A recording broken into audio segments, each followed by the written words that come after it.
জানেন জগন্নাথের প্রতি বছর জ্বর আসে কেন? শাস্ত্র অনুসারে বিশ্বকর্মা জগন্নাথের মূর্তি বানানোর সময় রাজা ইন্দ্রদ্যুম্নর সামনে শর্ত রাখেন যে তিনি দরজা বন্ধ করে মূর্তি বানাবেন। যতক্ষণ না তার মূর্তি বানানো শেষ হচ্ছে ভেতরে কেউ প্রবেশ করতে পারবে না। তার কাজ শেষ হওয়ার আগেই দরজা খুলে গেলে তিনি মূর্তি বানানো ছেড়ে দেবেন। এমনই একদিন কোনো আওয়াজ শুনতে না পেয়ে রাজা অধীর হয়ে পড়লেন।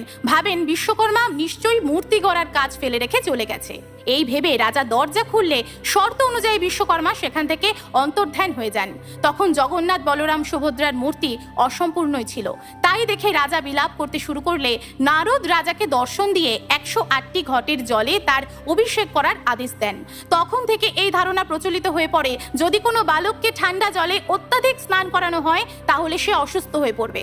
তাই স্নানযাত্রা থেকে 15 দিন পর্যন্ত জ্বরের জন্য জগন্নাথকে মন্দিরে বন্ধ করে রাখা হয়। তিনি থাকেন একান্তে।